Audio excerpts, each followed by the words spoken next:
Hi കൂട്ടുകാരെ, എല്ലാവർക്കും നമസ്കാരം. കുട്ടികൾക്കൊരു ചങ്ങാതിയിലേക്ക് സ്വാഗതം. ഞാനിന്ന് വൈക്കത്തപ്പൻ്റെ ചരിത്രം ഒന്ന് പറഞ്ഞാലോ എന്ന് കരുതി. പലർക്കും അറിയാമായിരിക്കും, അറിയാൻ മേലാത്തവർക്ക് ഉപകാരമാകുമല്ലോ. അതുകൊണ്ട് വൈക്കത്തപ്പൻ്റെ ചരിത്രമാണ് ഇന്ന് പറയുന്നത്.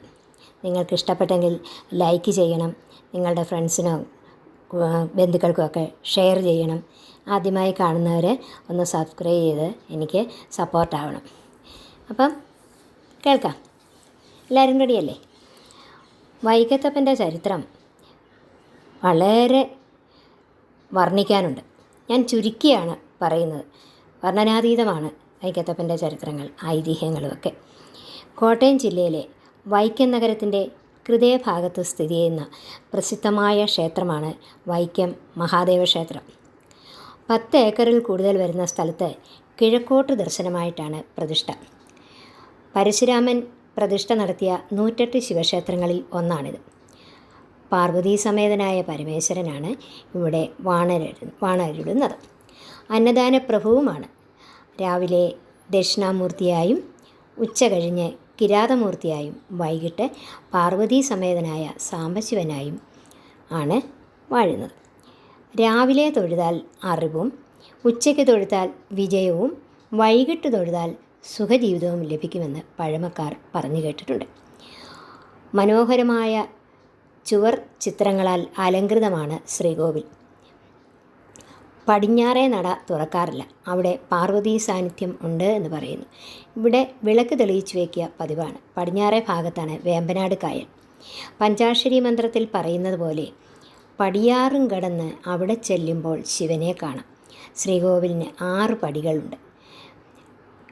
ആ ശ്രീകോവിലേക്ക് നമ്മൾ ആ പടിയാറും കടന്ന് നമ്മളുടെ ദൃഷ്ടി എത്തണം. അപ്പോൾ ശിവനെ കാണാം എന്നാണ് പറയുന്നത്. 2 നിലയുള്ള ഊട്ടുപുരയാണ് ഇവിടെ ഉള്ളത്. ഒരു ക്ഷേത്ര കലാപീഠവും പ്രവർത്തിക്കുന്നുണ്ട്. ഗണപതിയുടെ 2 പ്രതിഷ്ഠ നാലമ്പലത്തിനകത്തും 1 പുറത്തുമുണ്ട്. 1 സ്തംഭ ഗണപതിയാണ്. സ്തംഭത്തിൽ പാർവതിയെയും സുബ്രഹ്മണ്യനെയും കൊത്തിവെച്ചിട്ടുണ്ട്. എന്നാൽ കാണാൻ സാധിക്കില്ല. ഗണപതിയെ തൊഴുത് വേണം മഹാദേവനെ തൊഴാൻ അകത്ത് കിടക്കുക എന്നാണ് പറയുന്നത്. 3 ഉപദേവതകളുമുണ്ട്. സുബ്രഹ്മണ്യനും നാഗദൈവങ്ങൾ പനച്ചിക്കൽ ഭഗവതി എന്നിവരാണ്. വൃശ്ചിക മാസത്തിലെ കറുത്ത പക്ഷത്തിലെ നവമി ആറാട്ടായി വരുന്ന ഉത്സവവും അതിനിടയിൽ വരുന്ന വൈക്കത്തഷ്ടമിയുമാണ് പ്രധാനം. പ്രതിഷ്ഠയെക്കുറിച്ചുള്ള ഐതിഹ്യം പറയുന്നത്, ഒരിക്കൽ ശിവലിംഗത്തിൻ്റെ അറ്റം കണ്ടെത്തിയതായി അസത്യം പറഞ്ഞതിൻ്റെ കുറ്റത്തിന് പരമശിവൻ ബ്രഹ്മാവിൻ്റെ 5 തലയിൽ 1 നുള്ളി മാറ്റി. അതുമൂലം തനിക്കുണ്ടായ ബ്രഹ്മഹത്യാപാപം പരിഹരിക്കാൻ ബ്രഹ്മാവിൻ്റെ തലയോട്ടി കയ്യിലേന്തി ഭിക്ഷയാചിക്കുന്നു.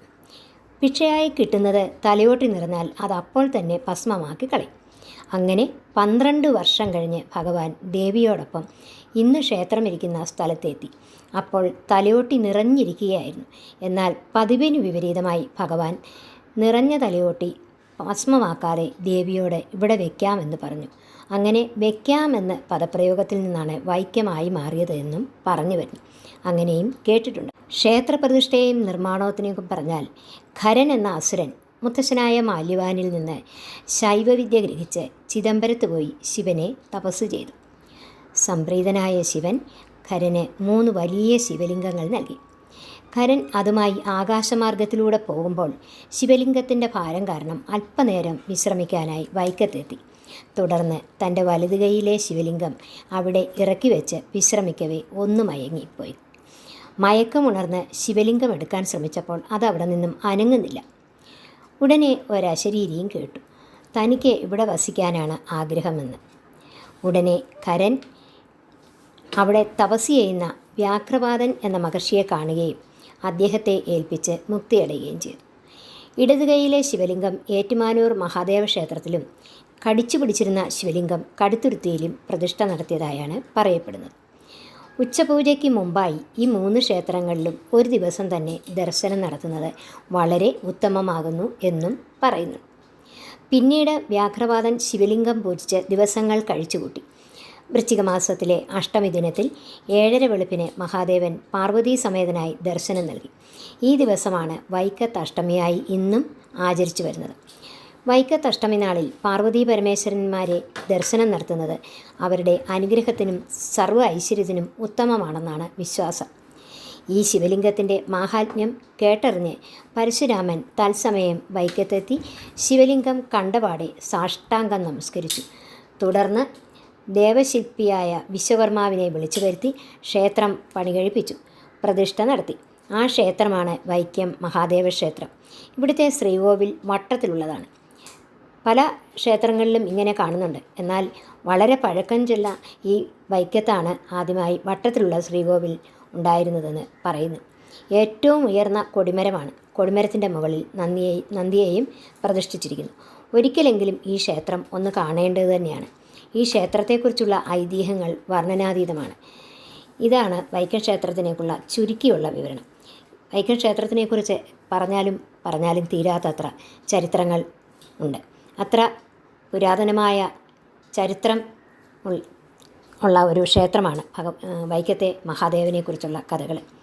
വയറുവേദനയ്ക്ക് ഇവിടുത്തെ പ്രാതൽ അത്യുത്തമമാണ്. പ്രാതൽ വഴിപാട് രാത്രിയിൽ ക്ഷേത്രനട അടച്ച് പോകുന്നതിന് മുമ്പായി ക്ഷേത്രത്തിലെ പൂജാരി വെളിയിലോട്ട് നോക്കി ചോദിക്കുമെന്ന്, അത്താഴപ്പട്ടിണിക്കാരുണ്ടോ എന്ന് ചോദിക്കുമെന്ന്. ആരെങ്കിലും വിശന്ന് അവിടെ ഉണ്ടെങ്കിൽ അവർക്ക് ഭക്ഷണം കൊടുത്തതിന് ശേഷം മാത്രമേ ക്ഷേത്രനട അടയ്ക്കാറുള്ളത്രേ. അങ്ങനെ ഇവിടെ വൈക്കത്തമ്മന് വലിയ ഒരു വഴിപാടാണ് പ്രാതൽ എന്നുള്ള വഴിപാട്. അത് വയറുവേദന മാറുന്നതിന് ധാരാളം ഭക്തജനങ്ങൾ വന്ന് നടത്താറുണ്ടെന്നും പറയപ്പെടുന്നു. ഇനിയും ഉണ്ട് വൈക്കത്തപ്പൻ്റെ മാഹാത്മ്യങ്ങളും ഐതിഹ്യങ്ങളും ഒക്കെ. അതൊക്കെ പിന്നീടൊരു അവസരത്തിൽ പറയാം. എല്ലാവർക്കും ഇത് ഇഷ്ടപ്പെട്ടെങ്കിൽ നിങ്ങൾ ലൈക്ക് ചെയ്യുകയും ഷെയർ ചെയ്യുകയും കമൻറ്റ് ചെയ്യുകയും ഒക്കെ വേണം. വീണ്ടും കാണാം. നന്ദി, നമസ്കാരം.